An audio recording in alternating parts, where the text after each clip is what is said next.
What's up, everyone? Welcome to the meetup presented by Diodoro. Performance first, crafted and tested at their Italy HQ. Diodoro gear is built for speed, the choice of Marco Langen and Simeon Birnbaum, who both got first team All-American this weekend. What's up, everybody? I'm Nia Gibson, and joined with me today is the one, the only Johnny Pace, and the other one and only Olamigoke. How are you doing today?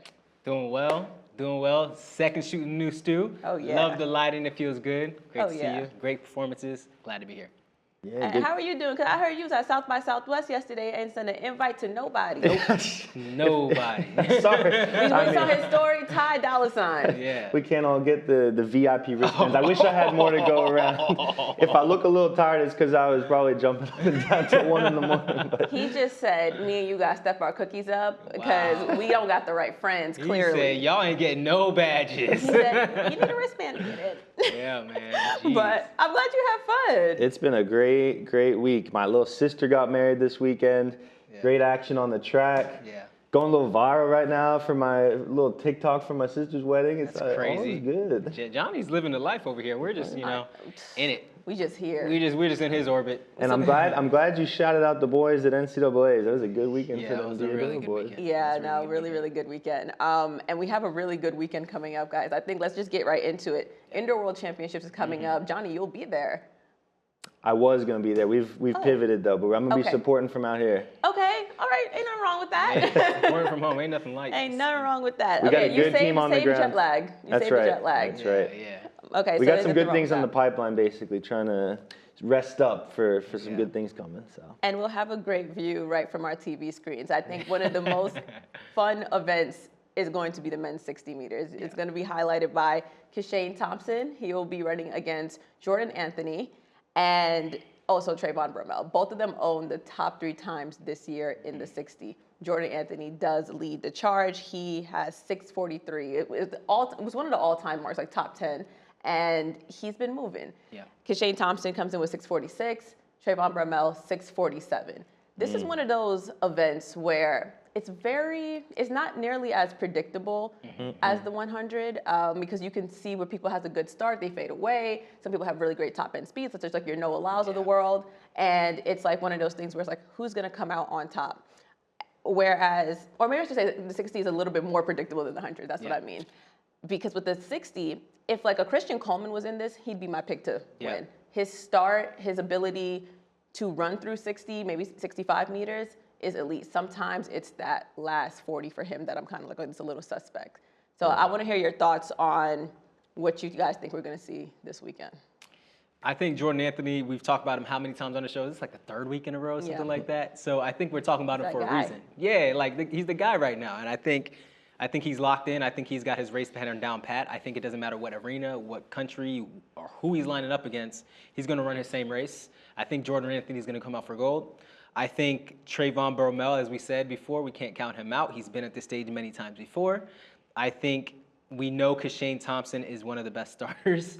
We also know, to your point about the 100, it could be a little bit suspect, but we don't have an extra 40 meters. We have just the 60. So I think Jordan being at the top of his game, Jordan is going to go out there and really stamp his name. He's not out here just to win USAs and have a top time. He's actually to be world champion. And I think Trayvon might go for second. I think he might come over with Kishane there, personally. I actually agree with you. I agree with you. Kishane's time also came from like an outdoor time. Like it's just like Jamaicans are not running traditional indoor track and field. Like he had a couple world indoors continental tours under his belt coming into worlds, but also it's just like, you know. So that's what's kind of making me kind of question certain stuff. And I didn't love how he ran one of his 60s earlier this year. It felt like he faded at 40. So I didn't love that. It was sometimes a little reminiscent of his 2024 performance in Paris, where he kind of faded a little bit, which cost him the gold medal. So I don't know. We'll see, guys. We'll see. The 60 should be interesting. But guys, the men's 800 though, that's one of, if I have a close second for one that I'm really looking forward to, it's that men's 800. My big question to you guys, can Cooper Luckenhouse win? I think absolutely. Like, you look at the field, there's no reason that he can't. You know, he's got this, he already has world championship experience in his back pocket. Would say that's a huge factor. Like, a world championship is very different from any other type of competition. He's already got that at 17 years old. So I assume as long as he doesn't stay up too late studying for AP Lang or AP US History, that he's in a great position here. Yeah. And what a thrill that would be. I wouldn't even call it a stretch. A lot of the names that we might typically think would be shoo-ins are not going to be on the line necessarily in the 800, and so I think we're going to see Cooper Luckenhaus get a world title. I'm not even going to caveat that. Yeah, I agree. I don't think it's a shoo-in for him being a title, but I think it's a shoo-in he's going to get a medal, and I don't think it's a shoo-in for him getting a title simply because it's indoor track. But I think if you look at the top 3 in the world right now, he's like ranked number 3, I believe. Is it something like that? Yeah, he's like ranked in the top 3 or something like that. Yeah. But one of those times was from an outdoor race, so technically he's only the top 2 indoor runners from indoor times. Yeah. For that reason alone, I think he could come out with gold. I just think because indoor track is so unpredictable, you never know. But at that same point, to what Johnny said, you know, he's 17 years old with world championship experience. We're also talking about him for the 3rd time in a week for a reason. I think he's gotten these rounds. He's not just that he has world championship experience. He has a round at the world championships before. He has Milrose games under his belt. He's seen these guys. He's not afraid. I think he can win. And my saying that he may not win is not because I don't think he can win. It's just simply because it's 800 indoor track. It's crazy. But yeah. I think he is a shoo-in for a medal. I don't know if I'm sold if he's a shoo-in to win it all. I don't know. Nobody ever really is. Yeah. It's very rare that you can guarantee that. But yeah, 100%. He's going to be mixing it up for that podium. Yeah, he's going to be in the mix for sure. But it's like you have Elliot Christon is somebody I have my eyes on. He has a faster indoor time than Cooper this year so far. He ran 1:43.83. I also have my eyes on Handel Robin. He didn't run too high at the NCAAs, but kind of for that very reason. His indoor season is not over, like a lot of collegiates are. Yeah. And I have a feeling he may have a bit of a chip on his shoulder coming into indoor worlds. And I think the dark horse for me is Navasky Anderson of Jamaica. Yeah. And he 1:44.75. And not only does he have world championship experience, he has world championship final experience. So it's like one of those things, like national record holder for the country. Yeah. I think he was the first Jamaican to make a world championship final. And with that experience, I think it could potentially make things interesting. Yeah, no, I agree. Sure. I agree. There's going to be somebody on that podium that we did not account for today. I don't think Cooper's going to be the one of those missing out, though. I think that's fair. Yeah. I think that's very fair. Olu, I want to ask you a question, and we'll go to field real quick as we're talking about world championships. The men's pole vault. Mondo will be there, but also Carolis? Yeah, Carolis. Yes. Yep.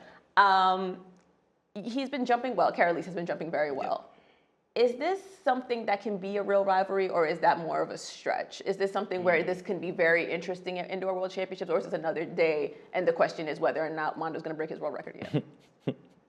Yes and yes. Okay. So it can be one. I don't think the rivalry. Okay, take a step back. I don't think the rivalry is going to be just because Carolis is going to automatically challenge Mondo's world record. And I say that because obviously Mondo is still in a league of his own. However, as I said in the Field Event Spotlight a couple weeks ago, as Mondo keeps raising the bar, so does Carolis. He's slowly but surely coming up. And if you look at his last results from the Mondo Classic last week, you might say he only jumped like 580, whatever the case might be.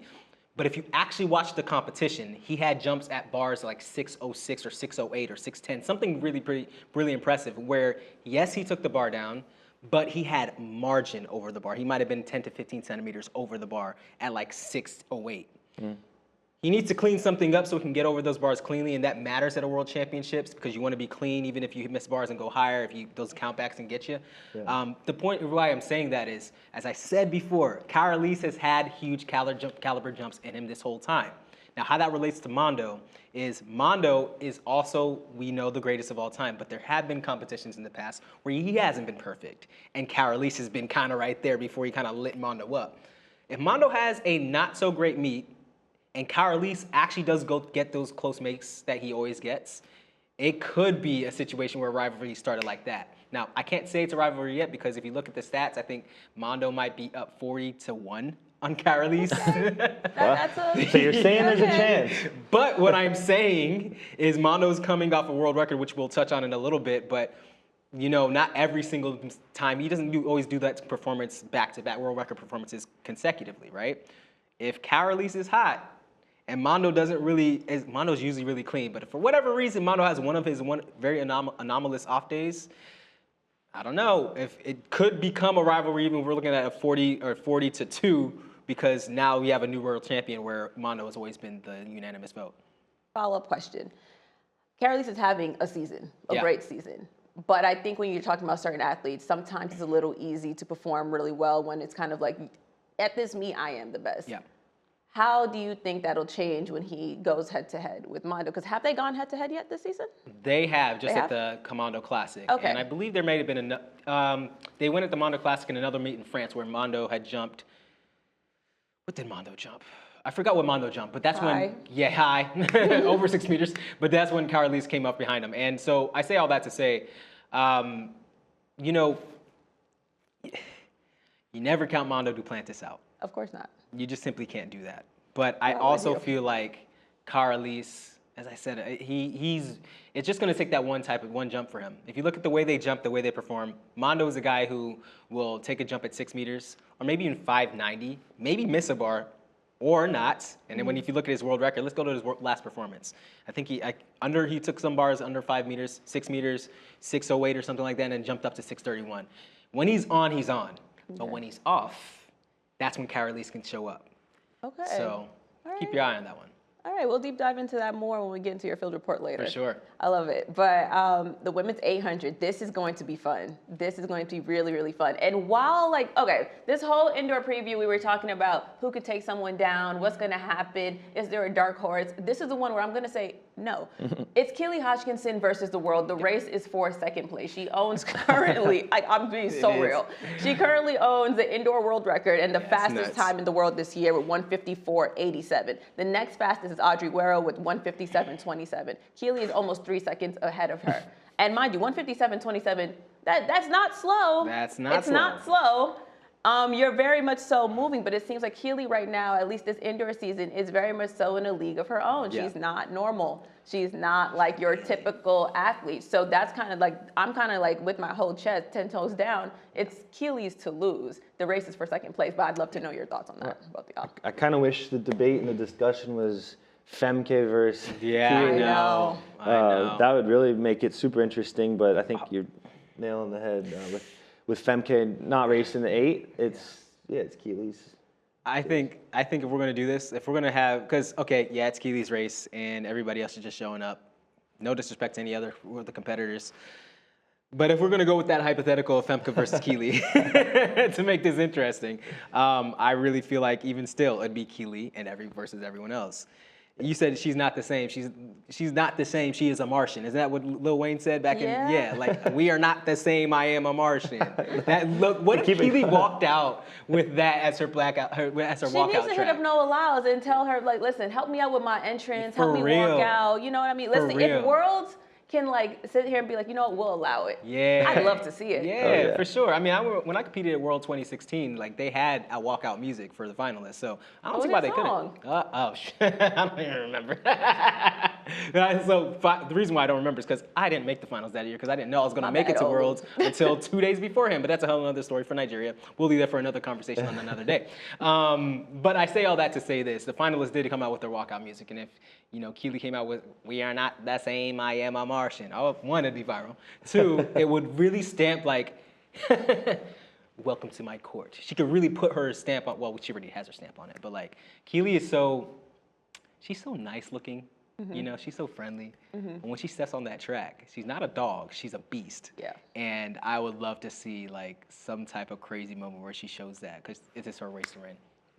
Yeah, she could. I think she could even lower her own world record. To be very honest with you, if she, I think that might be the debate. Not necessarily if she'll win or not. I think she could potentially lower her own world record if she wants to, if that's the goal.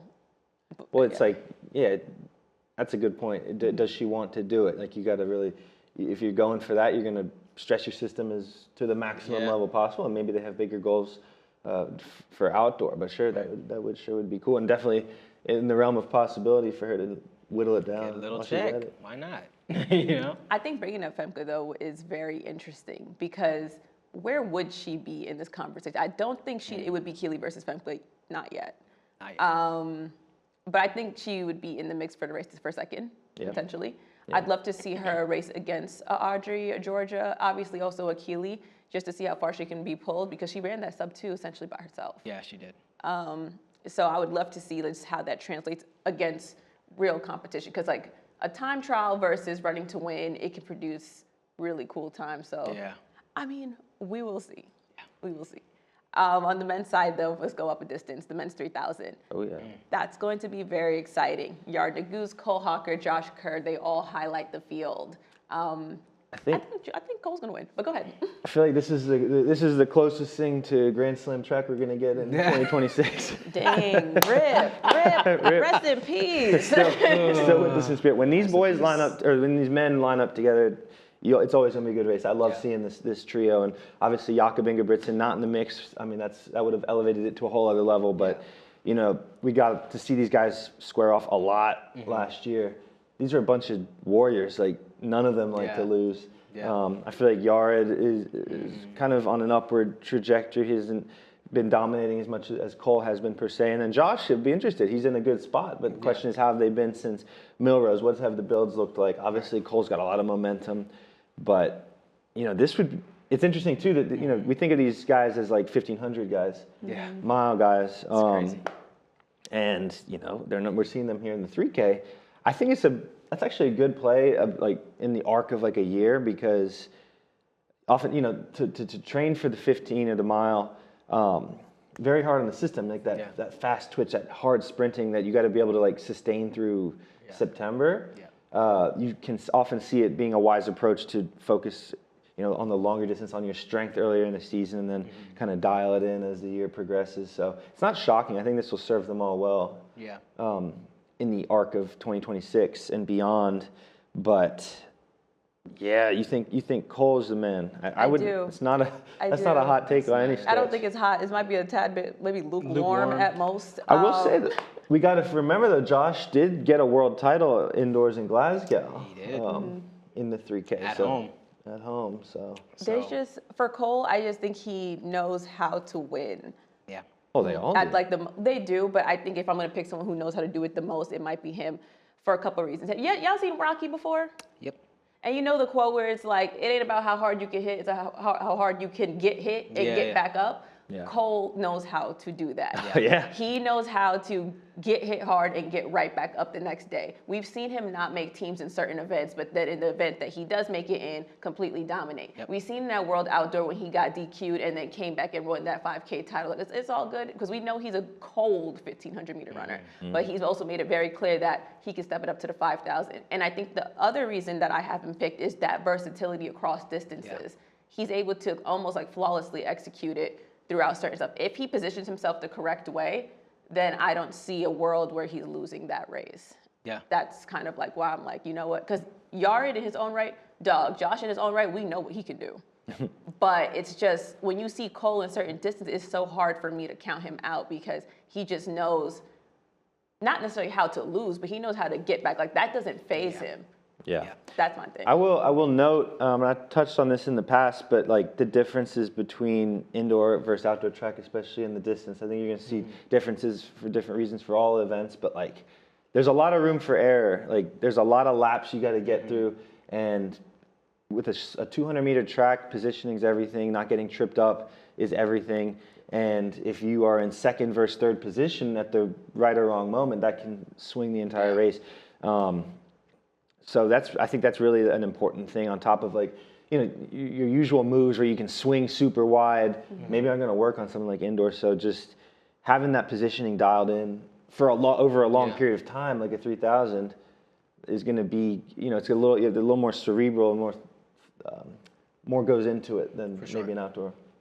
100%. I honestly think, to your point, Johnny, that's why Cole didn't make the team for the 1,500. Exactly. At USA's, because the winner of that race was the person who positioned himself the best going into that last stretch. Yeah. But we'll see, guys. I can't wait for that. That's going to be a fun one. Yeah. It's going to be very fun. Olu, your field report. Let's go. Give it to me. All right. So let's talk about a young woman named Jessica Oji. If you've been paying attention, I've been talking about Jessica Oji for the past week, truthfully for the past year. Jessica OG, she is a freshman phenom, shot put sensation out of the University of Pennsylvania. She hails from Livingston, New Jersey. I'm not going to give you guys the whole spiel. If you want that, you can go check our Instagram.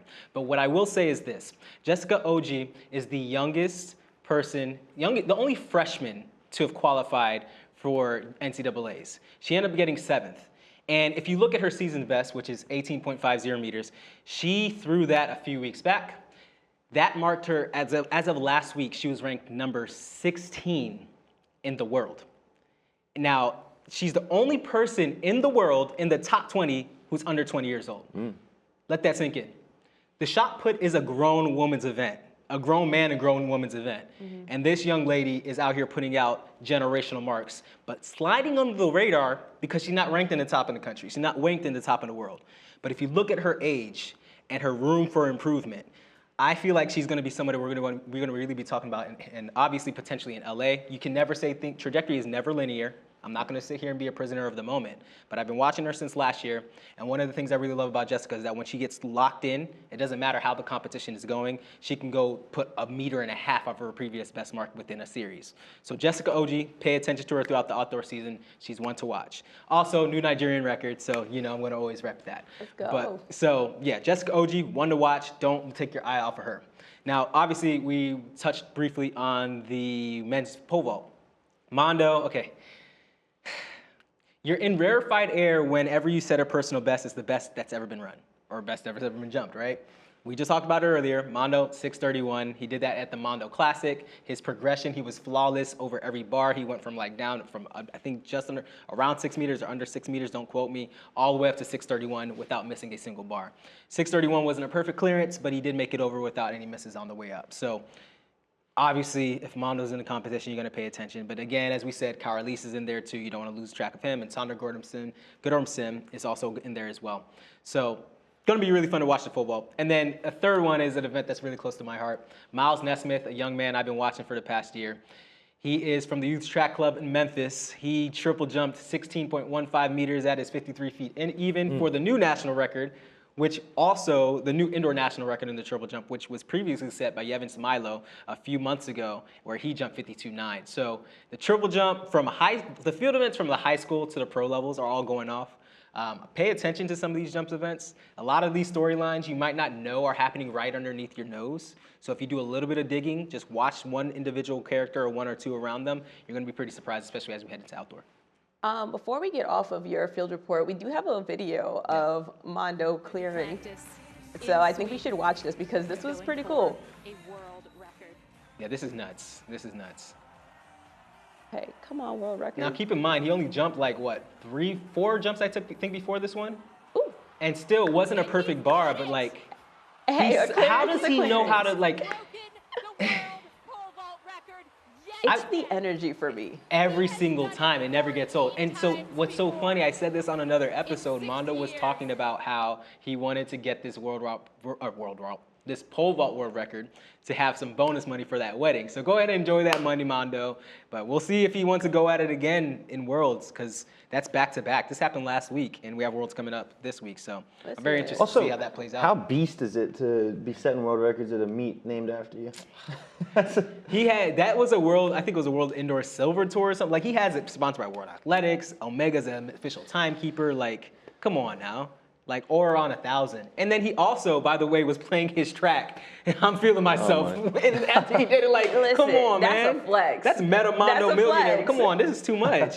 It's too much. It's a flex if there ever has been one. So, yeah, big ups to Mondo, man. I love it. And now he got extra money. He can get, like Versace plates at his wedding now. That's a nice little bonus. Versace plates. He might need to buy Versace place mats. At this point, he's got a lot of money for these records. Yeah. Yeah, pop it. Pop it. All right, guys, let's talk about what's hot. High school, the track was hot. It was blazing. It up. At New Balance Nationals, Quincy Wilson, Quincy was being Quincy, right? Well, with a little twist, though. With a little twist. He broke his own national record, 45:37, setting it, again, new high school national record. But Jaden DeLeon did challenge him a bit. It came down to the wire, and he ran 45:38. It was that car. It was from, like, cars. Finish where he sticks his tongue out at the line. That was the closest I'd seen Quincy. Yeah. So it's like that's amazing. I think we're always happy to celebrate Quincy, but we're almost celebrating two people running just out of their minds. What a great race. Absolutely. A rising tide lifts all boats. Let's not forget that. Yeah. I've been saying it. Look, we can't keep looking at these stars, these generational talents in the sport that we have now, from the high school to the pro level, and forget that there are people that they have to compete with. And these people aren't just laying down. There are other generational talents who may just be diamonds in the rough. But when you lose to a young man named Quincy Wilson long enough, or you're watching him from a distance, like De Leon may have been, when you get on the line, you know what you got to do.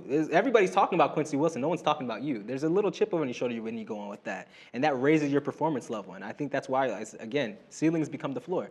Like, it's just the beginning of what we're about to see for these next couple years in track and field. A little bittersweet. How did Quincy become a high school senior?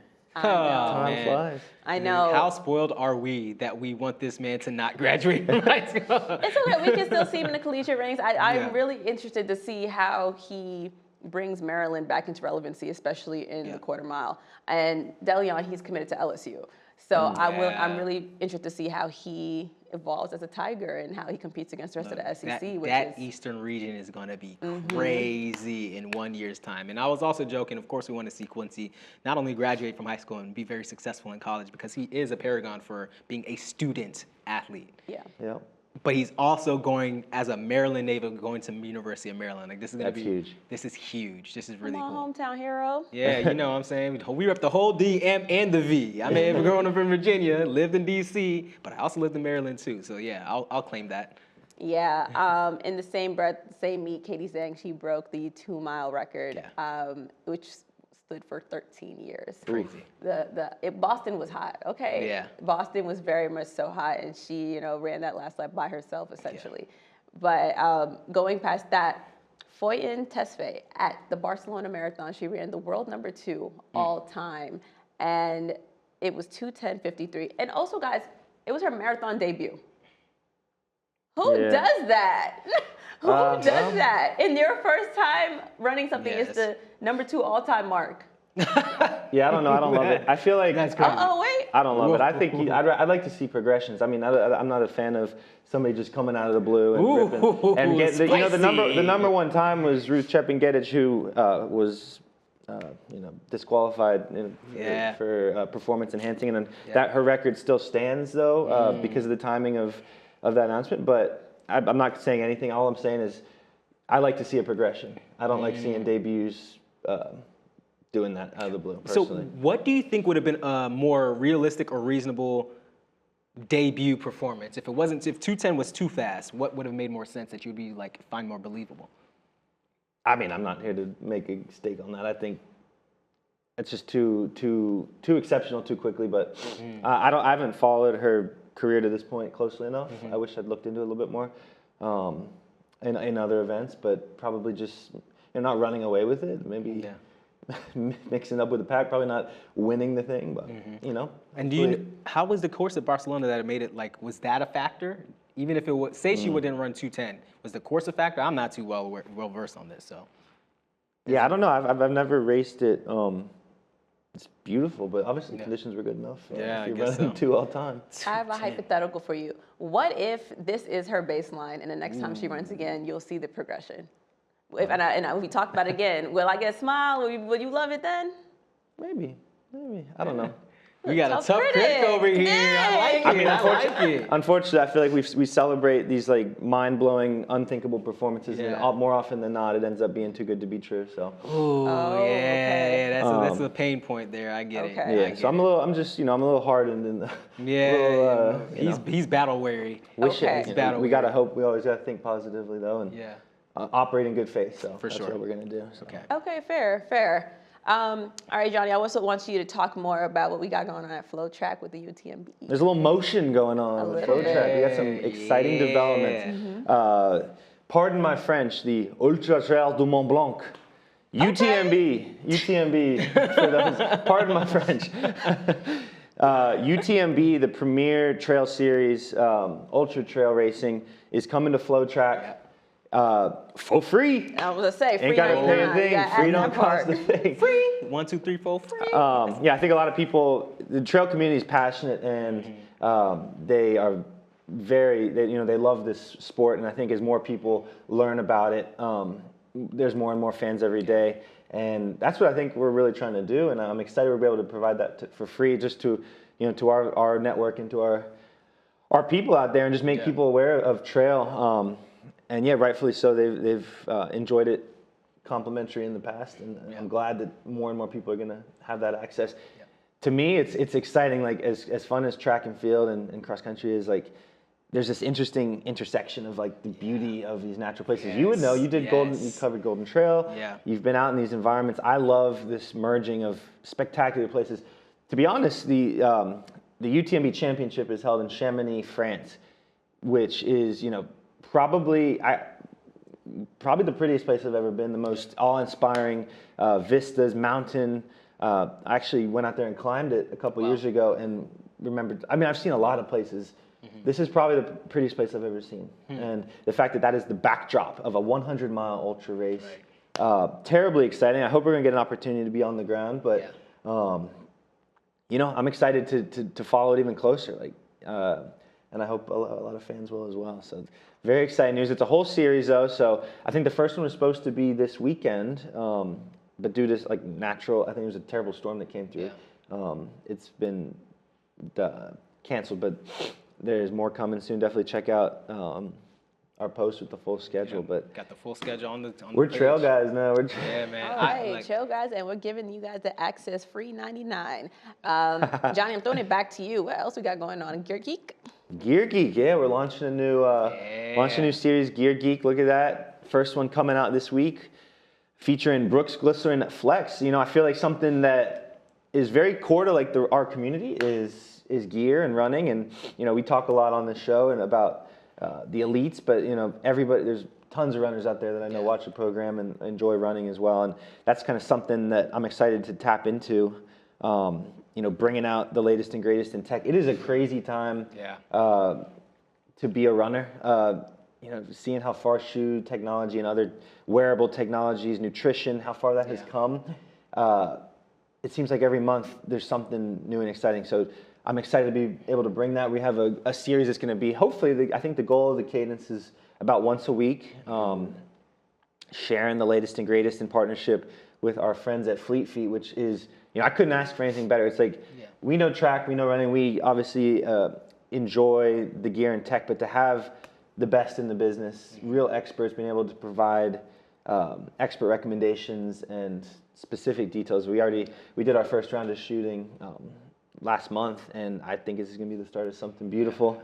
So excited to be bringing that to people starting this week. Geek. What I love about it is emphasis on the geek part, and not in a corny way, but in you're going to learn more things about these individual shoes than you probably thought existed on these individual shoes. Because I was sitting behind the scenes on the set, I'm like, I didn't know they did that. So it was really cool. It's going to be a really cool series, man. Yeah. The what's and the whys is what I'm really looking forward to. Why do you guys make it so lightweight? Why is there so much flexion here? Why? You're going to have all of that. As a certified geek myself, I'm looking forward to seeing it. I think we have a lot of fun stuff coming up between UTMB, Gear Geek, and then as fans, World Indoors this year. And guys, I did not forget about the NCAA Trust and Believe, but we do have a new show launching, so stay tuned for that. But in terms of the meetup, Nia, Johnny, Olu here, and we will see you guys next time. Peace. Yeah.